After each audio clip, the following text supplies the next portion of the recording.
Juliet, we didn't go anywhere. Right, Helios, we need to get ready.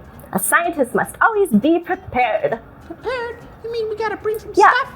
we need tools to help us see and measure, things to protect us from the weather, and a field journal to write down all of our ideas. Like your binoculars? Oh, I love them. Right, we should definitely bring the binoculars. Yeah. Don't worry if you don't have binoculars, you can just wear your glasses. And if you're a person that doesn't need to wear glasses, like Helios, you can just get your eyes ready. Are your eyes ready, Helios? Yeah. Oh, what's that? This is called a tape measure. Oh, We can use it to measure the height or width, the exact size of small or medium things. For example, I could measure how tall a flower is. wow.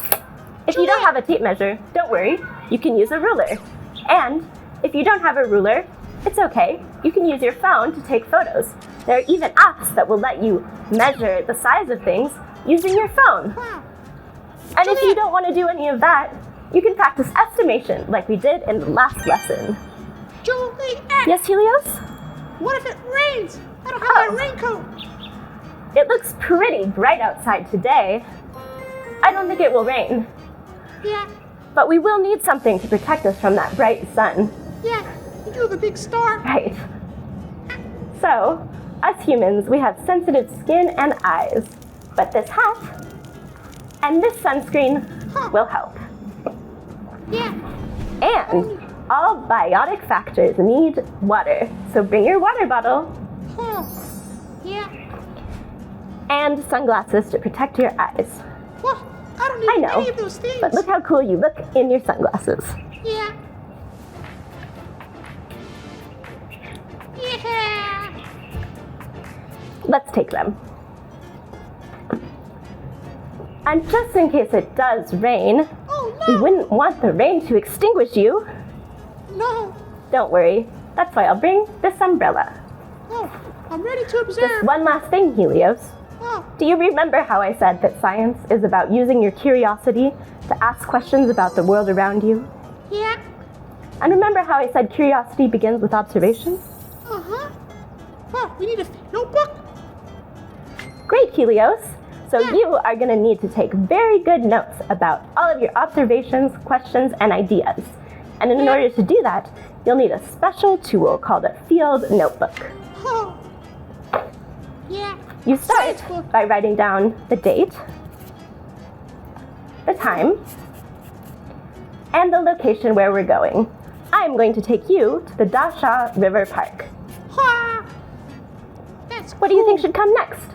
Maybe some abiotic factors? Right, so we write down the temperature. It's pretty hot today. And the weather. Sunny with white fluffy clouds. Okay, Juliet. Are we ready? Totally ready. Yeah. Let's go to the Dasha River Park. Yeah.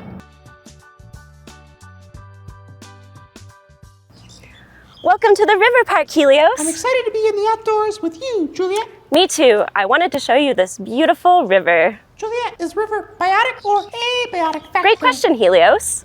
Let's take a closer look. What can you see? I see the water moving. Right.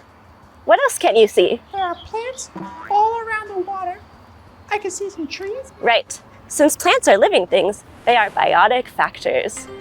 Do you see anything else, Helios? Wow, Juliet, I see a bird, like from your balcony. Nice spot. It is a bird. That is a great egret. And we call birds' mouths bills or beaks. What do you notice about it? The great egret is white. It has a long neck with white feathers. It's a lot bigger than the other bird. The red-whiskered bulbul. If the river has water and sunlight and plants and animals, how can we know it is a non-living or a living Right. thing? It seems to be both. That's exactly right. The river is what we call an ecosystem. It's all abiotic and biotic factors working together. They continuously interact with and affect each other. So everything is connected. The ecosystem is very complex, but we can look at it one thing at a Yeah. time. Let's take a closer look at that egret. We can use our binoculars.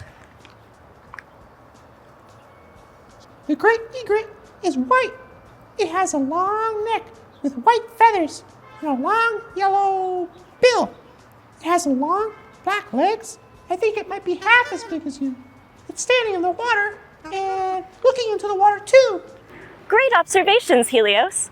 Yeah. You can draw a picture in your field notebook and write down everything so that you can remember exactly what it looks like. Okay. Do you have any questions about the great egret? Yeah. Why does it stand in the river? Don't its feet feel wet? Wow. Yeah, they stand in the water because they eat little fish that live in the water. That's why you see it looking down into the river. And their feet are waterproof, just like your raincoat. Whoa, so cool. So cool, right? Yeah. Come on, Helios, I have something else to show you. What's this? This is a flowering plant species called a lantana, Helios. What do you notice about it? I see that it has bunches of flowers. Right, since they're in bunches, let's measure how big one bunch is. And then we can measure the size of the individual flowers. There are groups of flowers together, but they come in different colors. Now let's measure a small flower. Each flower is about 3 centimeters wide. Can you draw a sketch of this in your field notebook, Helios? Yes. I want to add how tall the whole plant is. Good idea. Let's use the tape measure.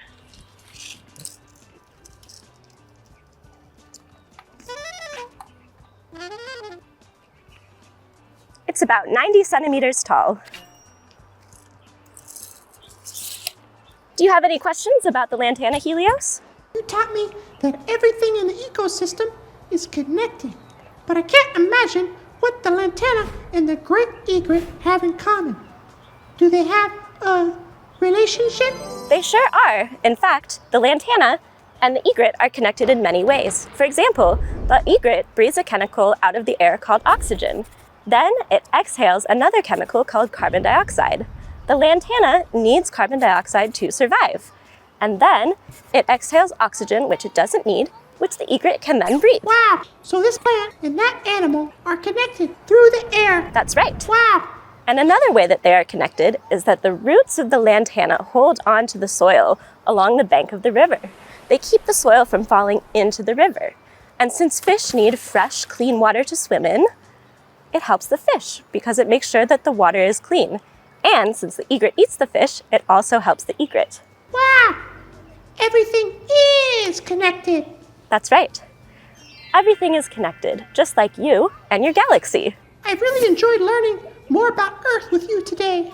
Me too. Do you have any other questions, Helios? I have so many questions. Why is the great egret so big, while the other birds we saw are so much smaller? I love your curiosity, Helios, but we won't have time to answer all of those questions today. So for now, write them down in your field notebook so you can remember what you want to learn. Okay, Juliet. I will write them all down. Great. Thanks so much.